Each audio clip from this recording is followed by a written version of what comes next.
근데 이에 대해서 평가원이 뭐라고 답했냐? 이거 실제로 한 말인데. 오늘 생명과학2 출제 오류라는 판결이 나왔습니다. 이런 상황에서 정답만 고집하면 평가원 결정은 오류가 있더라도 뒤집히지 않는다고 남을 것이라는 재판부의 지적은 정답을 수정하지 않겠다고 고집 부리는 것은 어린 학생들에게 불신만 심어주게 되고 이는 수능 성적을 재산정하는 것보다 더 큰 손해를 끼칠 것이라는 서울대 의대 김종일 학과장의 지적과 일맥상통한다고 생각합니다. 자, 근데 소송 중인 문제가 하나 더 있다는 거 알고 계셨나요? 작년 수능 정치화법 5번 문제입니다. 문제가 논리적으로 틀린 게 명백한데 나서는 사람이 없어서 국어 강사인 제가 3월부터 억울한 학생들을 모아서 행정소송을 시작했습니다. 이 소송에 국립대학교 정치외교학과 교수, 한국논리학회 회장 역임 교수, 한국과학철학회 회장 역임 교수, 피셀리트 출제 검토위원, 서울대 국어학 박사, 고려대학교 국문학 박사, 국어교사, 또 최근에는 서울대 국어교육학과 학사, 서울대 철학과 박사를 하신 분이 모두 다 역시 출제 오류라고 3번도 복수정답이라는 의견서를 제출해 주셨어요. 의견서가 궁금한 분들은 여기 보시면 됩니다. 심지어 1심 재판부도 변론 종결 시에 일단 국어학적으로는 출제 의도 등을 차치하고 오류가 분명해 보인다고 했고 원고들의 등급 변동에 관해 피고 평가원의 답변이 없으면 변동하는 것을 전제로 판결한다고 했거든요. 전 그래서 당연히 1심 이기는 줄 알았어요. 근데 이게 웬걸?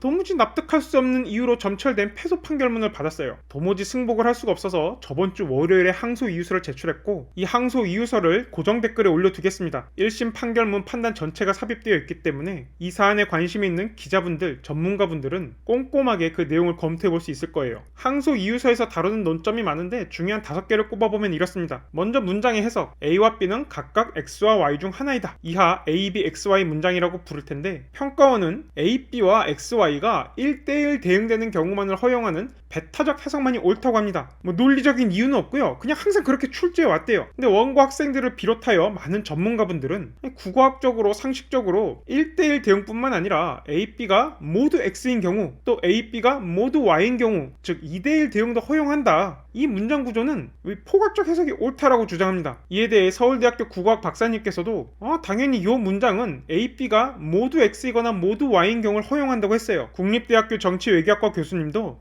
만약에 출제자가 한 나라가 대통령제면 다른 나라가 반드시 의원 내각제여야 한다는 의도를 가졌다면 두 나라의 정부 형태가 같지 않다는 점을 명시했어야 된다. 즉 문헌 그대로만 해석하면 포괄적 해석이 옳다라는 거예요. 한국논리학회 회장을 역임한 철학과 교수님께서도 각국과 을국의 정부 형태는 각각 전형적인 대통령제와 의원내각제 중 하나이다. 이 문장을 해석할 때 이렇게 각국과 을국이 의원내각제와 대통령제에 1대1 대응되는 경우뿐만 아니라 각국과 을국이 모두 대통령제, 각국과 을국이 모두 의원내각제인 경우도 허용한다고 했거든요. 상식적으로 판단을 해봐도 A형 아버지와 O형 어머니가 만나서 애를 둘 낳았어요. 그러면 첫째와 둘째의 혈액형은 각각 A형이나 O형 중 하나이다 라고 말할 수 있죠. 근데 이 말이 첫째와 둘째의 혈액형이 다르다라는 걸 함축하나요? 그렇지 않아요. 단지 이 첫째와 둘째의 혈액형이 A형이나 O형이 아닌 제3의 가능성, B형이나 AB 형 등의 그런 가능성이 없음을 보장해주는 게 이 문장이지 이 문장만으로부터 첫째와 둘째의 혈액형이 다르다라는 건 도출되지 않습니다. 현재 소송 중인 정치화법 5번 문제에 있는 각국과 을국의 정부 형태는 각각 전형적인 대통령제와 의원내각제 중 하나이다. 이 문장도 각국과 을국의 정부 형태가 다르다라는 게 도출되지가 않아요. 단순히 두 국가의 정부 형태가 전형적인 대통령제와 전형적인 내각제가 아닌 제3의 가능성,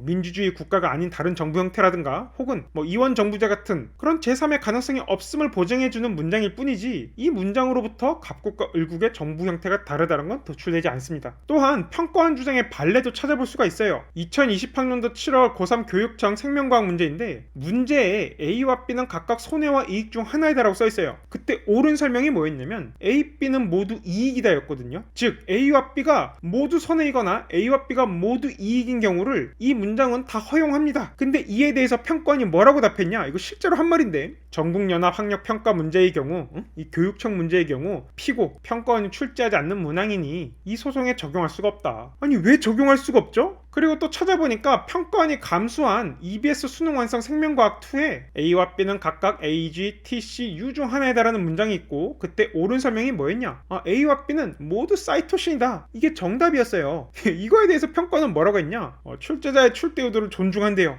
이렇게 하는 것도 틀린 건 아니라는 거 자기들도 아는 거예요. 근데 우리는 그렇게 안 쓴다. 이게 무슨 말이냐고요. 아니 교육청 출제자, EBS 출제자도 A, B, X, Y 문장에 대한 해석을 평가원 말대로라면 똑바로 평가로 못하는 건데 이걸 어떻게 수험생들이 할 수 있죠? 불가능한 것을 요구하는 거예요. 평가원 말대로라면. 또 재밌는 논점 중에 하나가 교육과정에 대한 겁니다. 아니 교육과정 별책을 보면 민주주의를 구현하기 위한 정치제도 정부 형태를 의원내각제 대통령제 중심으로 탐구한다라고 제시되어 있대요. 이것 때문에 갑국과 을국의 정부 형태가 다르다는 거예요. 여기엔 크게 두 가지 문제가 있는데요. 첫째, 이거는 교육과정 성취 기준인데 이게 문제풀이 지침이 될 수 있나요? 아니 교육과정 별책 이거 학생들이 읽는 것도 아니에요. 학교 교사나 교과서 만드는 분들이 읽는 건데 하여튼 여기에 이렇게 써있으니까 갑국계 을국의 정부 형태가 다르다. 말이 안 되는 거예요. 아니 세상에 교육과정 성취 기준을 근거로 문제를 풀어라 이런 말이 어디에 있어요? 제가 평가원에 있는 수능 출제 지침 관련된 문서를 다 찾아봤는데 그런 말이 없어요. 있어서도 안 되고요. 그리고 제가 꼼꼼히 찾아보니까 평가원이 제시한 교육과정 성취 기준 있잖아요. 이거 중학교 1학년 사회 시간에 배우는 거예요. 그러니까 중학교 일반 사회 영역 성취 기준인데 이 소송에서 수능 정치화본 문제의 교육과정 근거가 중학교 1학년 성취 기준이라고 뻥을 쳤더라고요. 근데 다행히도 2019학년도부터 한국교육과정평가원은 수능 문제에 대한 교육과정 성취 기준 근거를 밝히고 있거든요. 제가 그 자료를 찾아보니까 이겁니다. 민주국가의 정부 형태를 이해하고 우리 헌법에 나타난 우리나라 정부 형태를 탐구한다. 이게 다예요. 이로부터 갑국과 을국의 정부 형태가 다르다. 이런 걸 이끌어낼 수가 없어요. 자, 그리고 법원에서는 갑국과 을국의 정부 형태가 다른 걸 이례적인 경우라고 봤어요. 근데 과연 진짜로 이례적인가? 기출문제를 보면 전혀 이례적인 경우가 아니고요. 당장 그해 수능 3개월 전 치러진 구평을 보면 여기서 갑국과 병국의 정부 형태가 같고 을국과 정국의 정부 형태가 같거든요. 이제 그러고 나서 같은 정부 형태인 갑국과 병국 둘 다 대통령제예요. 이들을 비교하는 선지가 나왔어요. 그러니까 기출문제를 잘 공부하고 또 교과서를 잘 공부한 학생들이라면 같은 정부 형태 간에도 정당 의석률에 따라서 비교할 수 있고 그에 따른 문제가 있다는 걸 잘 알고 있거든요. 따라서 이례적인 경우를 상정하여 문제를 풀이했다. 전혀 말도 안 되는 소리고요. 100번 양보해서 진짜 그게 이례적인 경우를 할지라도 기출문제에 정부 형태가 같은 게 여러 개 있었지만 그런 거 다 없다고 할지라도 문제에서 허용되는 경우의 수라면 원고 학생들이 이례적인 경우까지 꼼꼼히 검토해서 답항을 논리적으로 판단한 건 아주 높이 평가되어야 마땅합니다. 두 국가의 정부 형태가 다르다는 단서를 누락한 건 평가원 잘못인데 이걸 왜 원고 학생들이 불이익을 당해야 돼요? 참고로 원고 학생들 굉장히 우수한 학생들입니다. 전부 국어수학 1등급 받았고요. 정치화법 성적도 6평, 9평 다 만점 받거나 한두 개 틀리거나 모의평가 응시하지 않았지만 이 D라는 반수생은 3개년 연속으로 정치화법 1등급을 받은 학생이에요. 오히려 아주 똑똑했기 때문에 논리적으로 꼼꼼히 따졌기 때문에 이 문제를 틀렸다면 문제가 잘못 설계된 거죠. 그리고 법원에서 명백하게 사실을 오인한 게 뭐냐? 4번이 명백히 정답이니까 해석에 따라 정답이 될 수도 있고 안 될 수도 있는 3은 복수형답 처리할 수가 없다라고 했거든요. 반은 맞아요. 해석에 따라 3번은 정답이 될 수도 있고 안 될 수도 있어요. 근데 그건 4번도 마찬가지입니다. 4번은 해석에 관계없이 명백히 정답이 되는 게 아니라요. 배타적 해석 하에서만 유일한 정답이에요. 포괄적 해석 하에서는 3번만이 유일한 정답이고요. 그래서 어떤 철학 박사님께서 이런 의견을 줘요. 어느 모로 보나 정답인 답항, 명백히 정답으로 판단되는 답항은 이 문제에 없다. 해석하기에 따라서는 정답으로 볼 수도 있고 아닌 것으로 볼 수도 있는 답항만 있는데 3과 4가 그렇다. 만약 4를 정답으로 인정하려면 3도 그렇게 해야 된다. 정답의 자격이 똑같기 때문에 같은 걸 다르게 취급하면 안 된다는 거죠. 끝으로 이번에 생명과학2 소송에서도 논란이 됐던 건데 평가원은 오류가 있으면 이거에 대해서 오류가 없다라는 학회 의견서를 막 두세 개씩 들고 와요. 근데 이번에 생명과학2 소송 때도 그랬고 제가 이끌고 있는 정치화법 소송에서도 그렇고 평가원 측에서 의견서를 제출한 학회 보면 임원진에